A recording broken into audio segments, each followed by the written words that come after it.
Nobody will be untouchable when I'm president. There will be no more order from above. There will be no more I'm so and so son and daughter. No, everybody will have their 100% right. No one is above the law. Will be respected. Everybody will be a human being. Number two, we want to fix our healthcare system. Man, you know how many women we lose every day giving birth. More than 19. Children, statistics from the Ministry of Health show that more than 300 children under the age of 5 die in Uganda daily. Yes. Yesterday, today, and continuous until I become president. Right. And just while you're on that point of healthcare, the reason why my mother died is because she came here on vacation, and she had one of her arteries burst, and she started getting internal bleed. However, it could have been fixed had we had a specialist to do that operation. So when the problem happened and she was in a hospital, some of the best hospitals, they were like, we only have 2 specialists in the country, and they're not in the country. So my mom bled and died. Yeah, and that sadly happens. Yeah. Now that's just proof to show that actually it even goes home too. Thank you very much. Just imagine what's happening to the people in Kaberamaido, people in Gomba, people in Chiliandongo. It happens like that. So we want to fix that. It was agreed in the Abuja Declaration, where we had delegates, that every government in Africa here, to fix, at least those that attended, to fix their healthcare system, they had to at least up their budget to only 15%, so that, you know, because ultimately it's the budget. Here in Uganda, you see what used to be Doctors Village is now CMI. You know, we used to study wanting to be doctors. Now nobody wants to be a doctor. Point number 3 that we want to deal with is our education sector. Man, I don't like our education sector. I don't like our colonial education sector that believes in fluent English other than ideas. We have very fluently speaking university graduates that cannot even produce a loaf of bread. You get what I mean? Right. So me, when I'm president, I will enforce a skill-oriented education system. You're going to see that when I'm president, I will major on 3 A's. The first A in school will be academics, the second A will be athletics, the third A will be arts, and these are going to be given equal budget and equal, you know, emphasis. Right. Why not all of us are going to be superstars at mathematics? Right. You know, personally, I was not the best at mathematics, but there's some things that I was perfect at. You know, so in that education system, we're not going to force our children to be what they were not talented to be. Exactly. We will produce engineers, we will produce doctors, but we shall produce athletes as well. Because this, our country, has been most lifted up by sportsmen and women. Exactly. To protect etc. How about if these children were nurtured right from school? If we had put the right facilities together today, all playing fields of schools are being sold off to build malls. Exactly. I don't believe in that. I think we can do much better than that. So want to focus on academics, want to focus on athletics and the arts as well. Just imagine. Yes, that arts. Just imagine. I was nurtured as a talented artist. Right from primary school, right from kindergarten. You will have talented artists that are taught how to market their music, how to deal with pre-career times, during their career and post-career times. Exactly. You will not find talented artists or athletes turning into beggars. You're not going to find ignorant artists. I'm lucky that I became a reasonable artist because I got opportunity to study the details of my art at Makerere University. But this I should have studied much earlier. Why did I waste time with chemistry? Why did I waste time with physics? etc.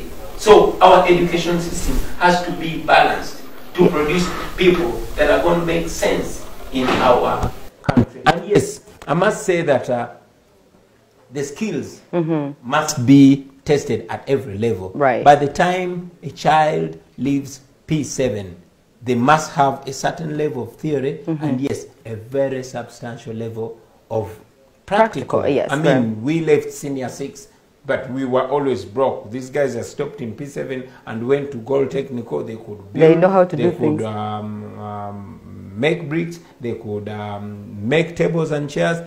They were more useful citizens to our society than us. Right. I can talk about our education system for the whole day, but yeah. So while we're still on the finally, arts, yes, yes, sorry. Yeah, while we're still on the arts, because I didn't want to jump that before. I didn't want to leave it on the arts. There's a new things that have come up from the government, new guidelines that artists have to go through as far as if they have to produce music videos, if you have to do a movie, you know, you got to go to UCC or you got to pay certain money. You know, what do you think about that? Like, how, because our artists are like literally, I feel like they're literally sitting there and saying nothing. Yeah, that's nonsense, I must say. Those so-called regulations are nonsense. You see, this Museveni government is too scared and they don't know how to handle panic. Now they are attacking the music industry because the music industry produced BOBIWINE. And they're trying to make sure that no other artist comes out to be like BOBIWINE. They want to make sure that the industry does not produce another BOBIWINE, even if it means killing it. Exactly. You know, that's why they're trying to gag the artists, to control them. They tried to buy them, they couldn't handle. They tried intimidating them, they couldn't handle. Now they're trying to bring these silly regulations. Apparently, before you record a song, you must take your lyrics to the minister, and your minister will decide whether they like it or not. What kind of nonsense is that? Of course, we rejected that. I continue to call upon artists to reject that nonsense. It does not represent us. Creativity is a human right. We are not going to listen to that Musevenism. You know, those are the things that Idi Amin used to do right before he fell. Byron Kawadwa was killed. The great Christopher Sewaduka had to be exiled. Had to go to exile. Jimmy Katumba had to go to exile. Right. So Museveni is not the first person to do this. That, yes. Only that. Me, I won't go to exile. Right. And I won't shut up. I'll tell him straight in his face. Continue saying. And also, we have a lot of young people because, again, here in Uganda, the arts is not a field that is influenced by our parents or from the bottom. Like you said, had your parents or had you known that this needs to start at a young age, because my mom used to say the same thing too. She's like, if I knew that you could start acting from the minute you were little, I think you'll be in Hollywood by now. Yeah. So now, what message would you give out there to the people, young people who want to join the arts, and and the parents who maybe don't support or who support? What is the message? Because I think this is very important, because the arts itself is one of the biggest industries that make economies. Nigeria, blossom, yes. Nigeria, art, the entertainment industry used to be number 2 provider on the GDP. Guess what? It is number 1 now. Wow. And oil comes as number 2. So that alone should remind us that art is an asset. Of course, to the parents, to the young people out there, don't give up on your talents. It's very, very important that you respect them, that you uplift them, of course with discipline and good work, because talent is one thing but training is another. That's why we seek to have training, the best training for our artists. And how best to do that? Governance, leadership. You know, if we don't have a leadership that seeks to uplift people, if we don't have a leadership that seeks to, you know, to uplift the arts, they're not going to be uplifted. Exactly. I mean, if our leadership wanted to uplift arts, they wouldn't be gagging artists. They would be promoting creativity. But now they only want to use artists as their propagandists, right? You know, trying to create division amongst the artists. Divide and rule. Look at divide and rule. Thank you very much. Yeah, I did not talk about. Yeah, you were going to the five. number 4, yeah. Yeah, from I was education. going to number 5. Number 5 is national unity and reconciliation. You see, Robin, we live in a very deeply divided country, divided against along tribal lines, divided along religious lines, divided along, you know, class. Sadly, the poor versus the rich, the haves versus the have-nots. Yes. And that has created so much animosity. And we need to heal our country or it will explode and these guys won't be able to do a thing about it. Facts. So we want to reunite our country by creating an atmosphere that is just, where there will be equality, where the Uganda that we'll be living in will be working for everybody. We will have equal opportunity for everybody, no matter the tribe, no matter religion, no matter the gender. Everybody must have equality. That way, I believe that we will have taken a very, you know, big step into the right direction. Facts. Yeah, unity is such key, because that's the whole reason why right now everyone can't decide. A lot of people are like, oh, I'm not into politics. Oh, I just sit there and watch. Because it's been this brainwashing of, I don't even think it's brainwashing. I think it's ignorance. Because for somebody to say, I don't care about politics, I feel like they don't care about themselves. They don't care about themselves. They don't care about where they live. In fact, they don't live their existing. You see, everybody dies, but not everybody lives. Exactly. Some people just exist. Yes. Yeah. Right. So now, Rasta, I know you said you didn't change it at all. You still BOBIWINE, you know. Yeah, man. So Rasta, when you're out there, listening to music or whatever, you know, because this is an entertainment show, so I really want to know, who, apart from you now, who else do you listen to anymore? Like, what music do you listen to? Me, but we covered nothing, you know. Like, where you sit there and you're like, yeah.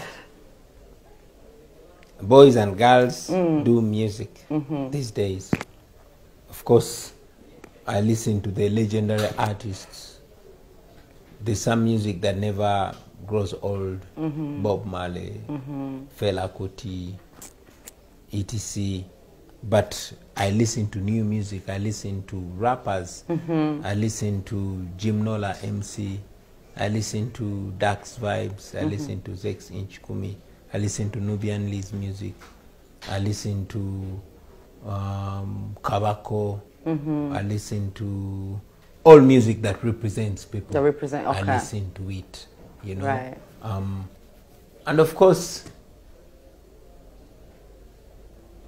I listen to those revolutionary songs that were sung by the soldiers in the 80s. Chibonge Janini.